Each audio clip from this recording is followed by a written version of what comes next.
Om Namo Bhagavate Vasudevaya. Om Namo Bhagavate Vasudevaya.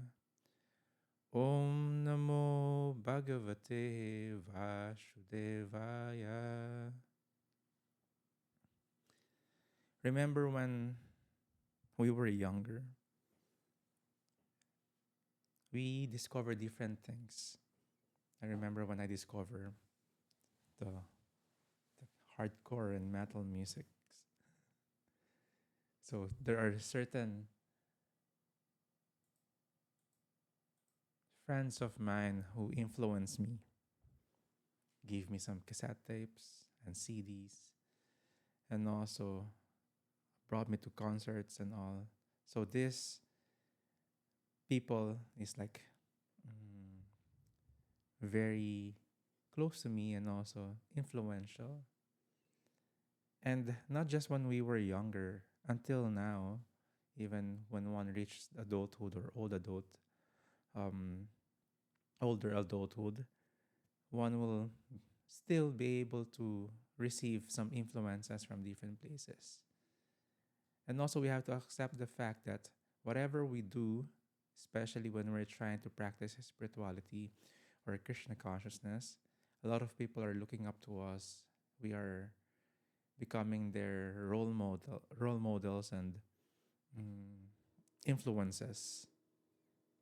In the practice of Krishna consciousness, it is also beneficial for everyone that when they see the devotees are setting good example, behaving properly, and becoming a good influence, it's it is a good benefit for everyone because they would follow whatever a devotee does.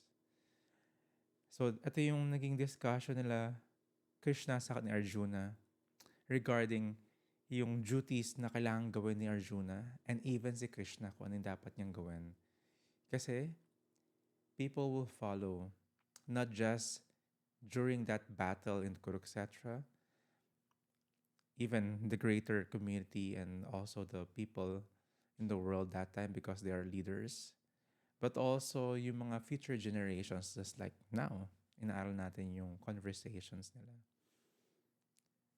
So let's read from the Bhagavad Gita as it is. Chapter 3, text number 17.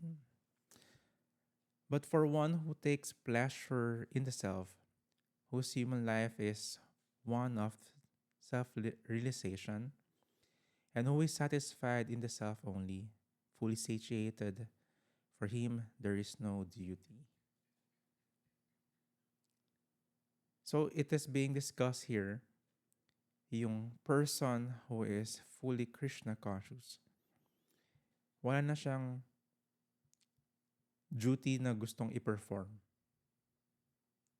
Remember, wala siyang gusto. Pero, kailangan niya gawin yung mga duties. Ganon siya ka-responsible. May mga bagay na ayaw nating gawin, but you have to do it anyway. May mga bagay na hindi tayo nag-agree or the mind doesn't want to, but we have to. We have to really do it because that's part of the duty. That's part of the dharma. So bakit ayaw niya gawin?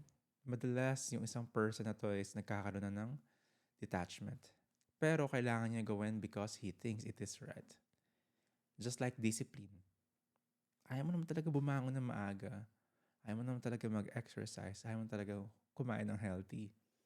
Ayaw mo naman talaga mag-chant or mag-meditate. The mind is saying opposite dun sa gustong gawin ng heart. Pero, yung intelligence pa rin yung higher than the mind. So, kailangan mong gawin. Kailangan pa rin magluto nga ng isang mom, ng isang mother, sa kitchen kahit summer, kahit sobrang init, kahit pagod siya. Yung dad, kailangan niya magtrabaho kahit masama pakiramdam niya para mag-provide. That is duty. Or kapag may bata, di ba, ang daming tanong, yung mga toddlers, kahit busy ka, ang daming tanong, paano to? Paano nangyari to? Diba? Totoo ba may black hole? Hindi ka pwedeng hindi mo siya pansinin basta-basta. You have to give attention because they're learning. Or minsan, ayaw mo rin namang mag-behave properly. Gusto mo manalo yung intrusive thoughts mo. Pero you'll be aware kasi nakikita mo dun sa paligid mo, may mga nanonood. Not just yung mata nila, but they're observing, they're hearing, they're watching you. Yung holistic na gagawin mo, ay yung ipa-follow ng mga tao sa paligid. So we cannot escape this. We cannot escape yung duty ng isang person that will lead. Because we're advancing in our age. One way or the other, may mga mas bata, mas may junior. So it's a push for everyone para mas ayusin nila yung buhay nila, yung mga decision makings nila. So they no longer takes pleasure in material arrangements like wine, women, and similar infatuations. If one is Krishna conscious, really Krishna conscious, he is aware of these lower tastes. Hindi na siya basta-basta naggagawa ng mga bagay just for sense gratification. He is trying to control or may control talaga sa mga senses niya. Because he wants to perform the duty. And also, may advantage din to if one is doing the duty, even hindi niya gusto, pero that's the right thing, that will be a pious activity. Yung mga impiety or dirty things sa hearts na purify just by doing the right duty. What more pa yung doing the right Krishna conscious duty. 18. A self-realized man has no purpose to fulfill in the discharge of his prescribed duties, nor has he any reason not to perform such work, nor has he any need to depend on any other living being.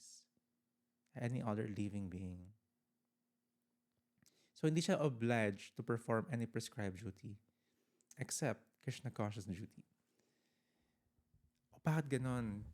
Yung mga devotee nakikita ko, they still do the farming or minsan nagka-accounting sila or minsan they're very aware about legalities.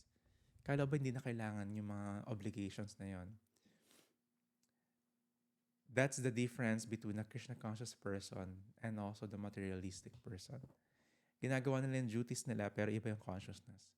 Seems like parang regular people lang. May cellphone pa rin.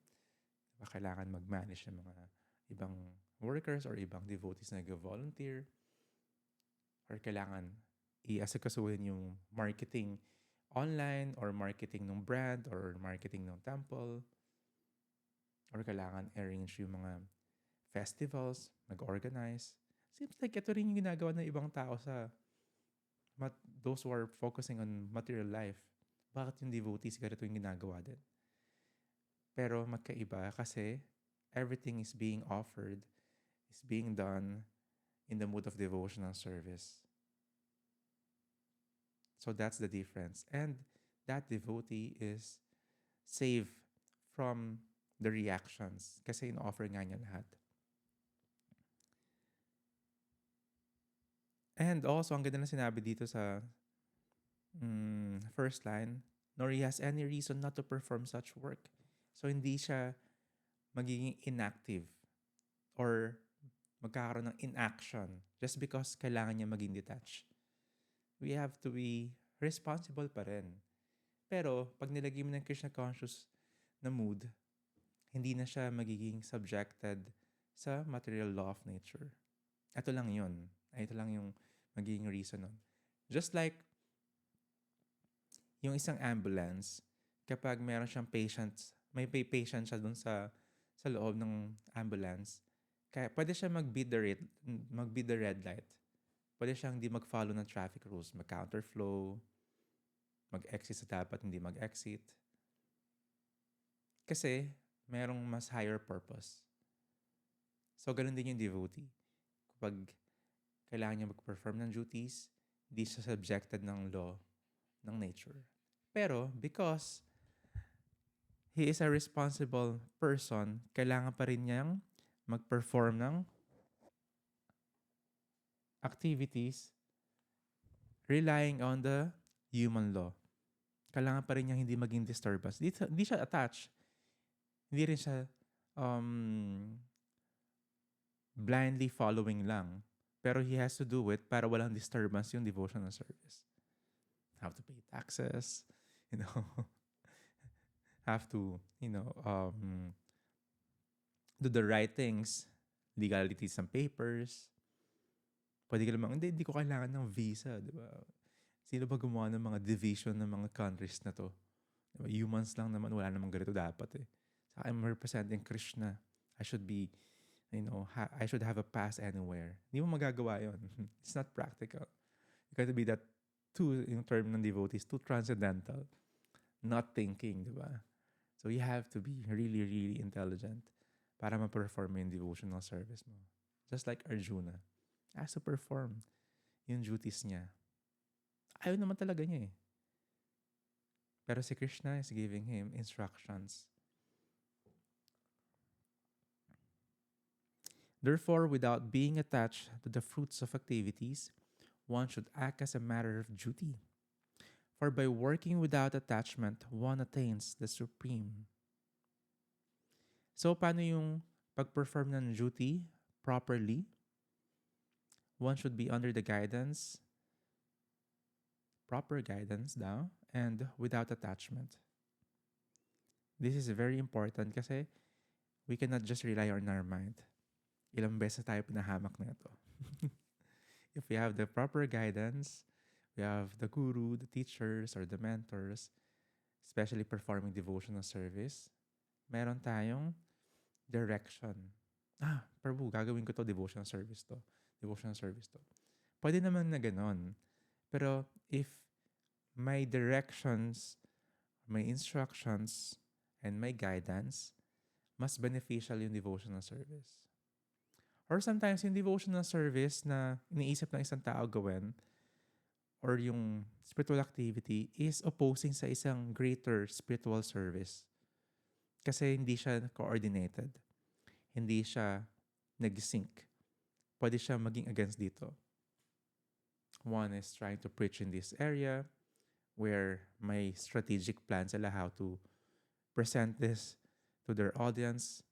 One could just go there, the others could just go there and present it differently, and this will disrupt all the bigger picture na preaching because one will just penetrate yung field of preaching nila.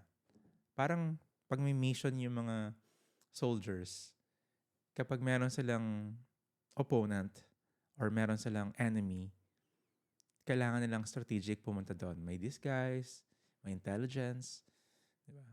Waiting for the proper time. Pero pag may biglang pumunta doon, kalabanin natin lahat sila out of nowhere. Whimsically. So masisira lahat ng plan. Mapapahamak din sila. Same thing with devotional service. Kailangan coordinated. Otherwise, there will be clash. Hindi ba natin pwede maging, hindi, devotional service din to. Hindi, dapat ganito gagawin. Devotional service din to. It will not be a good way to serve in that mood. Kailangan very humble. Kailangan following the orders. Kailangan very in a mood of being trainable. In a student mood. So, ganun yung mood dapat in performing devotional service. Not egoistic na I'm doing this. It should be, the mood should be, I'm an instrument in the hands of my guru or my superiors. You cannot be, whimsical or anarchist pagdating sa system ng devotional life. Anarchist nga tayo sa spiritual world kaya tayo nandito eh. Naging against na tayo sa law ni Krishna doon or sa desire ni Krishna doon. Kaya tayo nandito. Pwede tayo maging anarchist sa government. Pero sa spiritual life, you should follow. Because that's the only way. Kailangan ng proper guidance. And detachment. Kings such as Janaka attained perfection solely by performance of prescribed duties. Therefore, just for the sake of educating the people in general, he should perform your work. So Krishna is giving examples of different emperors. So si King Janaka, previous yugas, many thousands of years ago, siya yung father ni Sita, yung consort ni Lord Ramachandra. So he was very ideal king and a great devotee ni Krishna. Nagkaroon siya ng advancement spiritually just by performing his duties. So king should be spiritually inclined as well. Kaya tinatawag silang Raja Rishi, spiritual kings. Hindi siya nakahiwalay yung spirituality and just managing the whole world. Ideal ito, dapat combine sila. And yung mga advisors dapat ng leaders is meron sila mga sages na kung pwede sila mag-consult or nag-advise sa kanila. An application nito, in our lives, we should have these advisors. Ang term nga namin pag nag-uusap-usap kami ng ibang devotees, in our life, kailangan meron kang board members. Kapag may decision making ka, kailangan merong i-consult ka ng mga devotees. Mas maganda mga seniors or may equals din. So, meron tayong guidance kung ano yung magiging decisions natin, lalo na pag big decision makings. And also our guidance as devotional service. We have to accept we cannot be independent in the practice of Krishna consciousness. Ililigaw ka ng mind. Ililigaw tayo ng senses. You don't have to trust the mind. So, kailangan mo i-lead yung sarili mo by being a student, by being a follower. That's being a disciple. Hindi ka pwedeng accept ka ng guru tapos wala ka susundin. Ayaw mo sundin yung ibang disciple or God brothers mo kasi guru lang tinitingnan mo. That's actually a neophyte stage ng practice. Yung guru mo lang nakita mong authority. No. We should be in the mood of we're being a follower. 21, very important verse. Whatever action a great man performs, common men follow. And whatever standards he sets by exemplary acts, all the world pursues. Devotees are natural leaders, so we cannot escape that. When one is chanting, when one is practicing, we're setting examples sa mundo. One way or the other, nanonood sila and we are leading the world spiritually. Even naman yung arrangement talaga ng society, the leaders are the spiritual person, the brahmanas. Although there are very few. But like yung kay Janaka na sinabi natin or yung mga saintly kings, ang pinapakinggan nila yung mga sages. Yung actions ko ba is according sa scriptures or sa spiritual na knowledge. So, ganun yung iniisip ng leaders. Paano niya ililid yung mga tao. And every individual who are practicing Krishna consciousness is naturally a leader. We have to accept that. Nanonood yung mga bata, nanonood yung mga tao sa paligid, nanonood yung mga friends mo.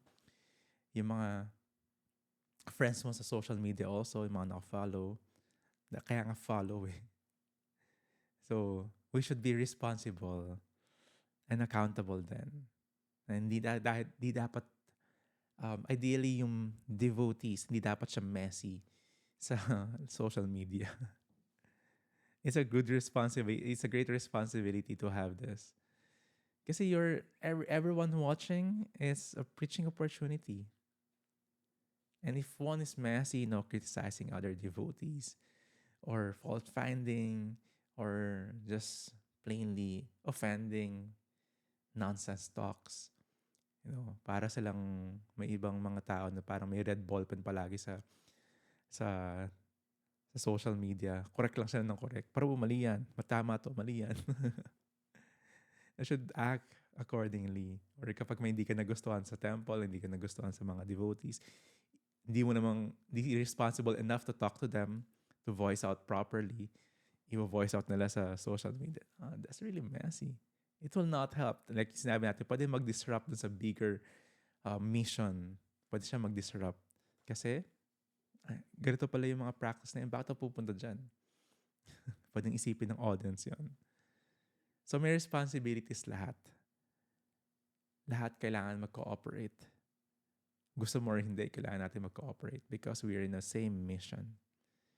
Hindi tayo yung end user ng practice na to. We should always try to distribute. Think of ways how to distribute and work together yung seniors natin and yung other devotees how to share Krishna consciousness to others. That's very important. Whatever standards he sets, yung standard na siniset ng isang tao is by example. Kailangan niya gawin sa sarili niya. Kailangan i-perform niya. Then, the world pursues. O son of Pritha, there is no work prescribed for me within all the three planetary systems, nor am I in want of anything, nor have I a need to obtain anything. And yet I am engaged in prescribed duties. Krishna is talking about himself. Wala siyang duties na kailangan i-perform. Wala naka-prescribe sa kanya. Wala siyang need din.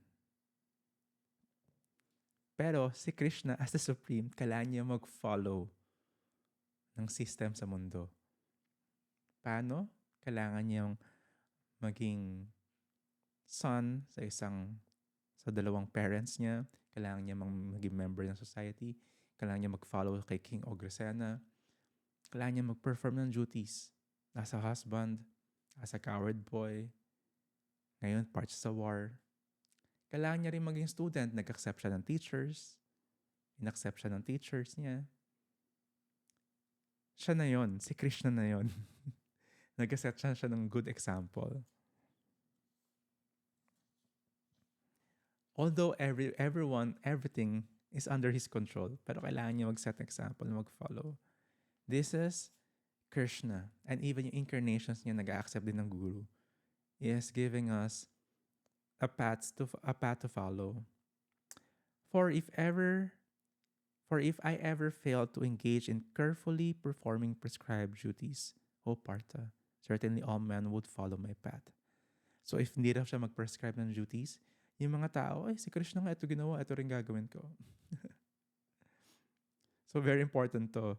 Kasi si Krishna, yung Supreme, nagka-follow ng instructions, nagka-follow ng duties. Sabi niya, sasama kita sa war. Pero hindi ako lalaban. Naging chariot driver siya ni Arjuna. So nagka-follow and nagagawa siya ng duties niya. Last text for today. If I did not perform prescribed duties, all these worlds would be put to ruination. I would be the cause of creating unwanted population, and I would thereby destroy the peace of all living beings. So this is the result kapag di si Krishna nag-follow. So tinuturuan niya si Arjuna mag-follow ng instructions. Kailangan niya ipakita na siya nagka-follow ng instructions. You cannot be a leader if you're not a good follower. You cannot expect na mag-follow yung yung people sa isang leader sa'yo if hindi ka nagka-follow sa authorities mo. For some time, because of influence, pwede naman yon. Pero wala siyang greater influence or power because hindi siya galing doon sa right parampara. You cannot just manufacture things. People will follow. Those who are not that intelligent will follow. Thinking na ito yung leader. Pero if you're gonna ask, teka lang, saan galing yung knowledge mo? Sino yung leader mo? Sino yung teacher mo? If one will not ask that, so not intelligent. The philosophy is just so. The leadership is also um, very low. People will follow either because may money, may nakuha silang fame, nakuha silang sense gratification. Pero dun sa spiritual life, hindi basta-basta mangyayari yun. Should be really under the authority. Si Krishna, sinat niya to for us to follow. Habang tinuturo niya kay Arjuna, in-explain niya na, siya nga kailangan niya mag-follow eh. So that's it. Importante yon. I remember when I was younger, yung mga commercial, di ba? Yung mga, those who are in my same generation, maalala nila yon. May mga commercial na yung parents, sinasabihin yung child na wag mag-cigarette, mag-yossi. Pero nag-yossi siya. Or nakikita nila yung child na nag-curse or kinitreat niya yung kalaro niya or younger brother niya na hindi maganda. Kasi ganun ginagawa ng parents. Same thing. We cannot just imitate din yung leaders or yung elders because they're not perfect. But if you are also the leader, you have to do your best para gawin to. Bakit hindi kailangan mag-imitate? Hindi tayo sila. Like, hindi tayo si Lord Shiva para i-drink yung ocean of poison. Sabi nga ni Prabhupada sa purport, those who are trying to follow, actually trying to imitate Lord Shiva lang, is just for sense gratification. They're smoking ganja because, si Lord Shiva nga, nag-drink ng poison eh. Kailangan intoxicated ako para mag-meditate. It is nonsense. Doesn't really connect. Kaya kung gusto nila imitate si Lord Shiva, sabi ni Prabhupada, drink poison. Si Lord Shiva, kaya niyang inumin yung buong ocean just to save the whole creation kasi nag-release nga yung poison. And even a drop, mamatay yung isang tao nun. Just thinking, I'll smoke ganja because I'm trying to follow Lord Shiva. That doesn't really make any sense. It's not following. It's just immaturely imitating and justifying to para lang dun sa sense gratification. Merong ulterior motive. Now you can read that as text 24. And if one is just imitating, he is just pretending, and lalo na yung mga ganitong kind of scenario, is just calling that. It is important that we introspect kung paano tayo mag-behave, paano tayo kumilos, paano tayo magsalita, paano tayo mag-perform ng duties natin, and paano tayo mag-perform ng devotional service. We're not just doing this for us. We're doing this for the greater purpose, for the greater mission. May nanonood o wala, kailangan natin gawin. We should be aware and also protecting the integrity ng greater mission by protecting our greater our integrity as well. Paano pag wala nanonood? Paano ka kumilos? Paano ka magsalita? And paano ka mag-perform ng duties mo? It's not just a show. Devotional service is not a show. It should be done with love and devotion. Thank you, my dear ones. That is the episode, Spiritual Influencer. We have great leaders in our society that we follow their footsteps. We follow their path. But we have to accept that the duties of being a leader is also being passed down to our generation. Kailangan natin mag-perform. Kailangan natin gawin yung dapat kailangan gawin. Kailangan natin mag-behave properly. It is very nice to give good influence and lalo-lalo na spiritual influence sa ibang tao. It's very pleasing kasi we're indebted dun sa mga gurus na nagbigay ng knowledge sa atin. We cannot give it back to them. The only way is to pay it forward. So, lead ourselves. It will help us to be Krishna conscious. Thank you very much.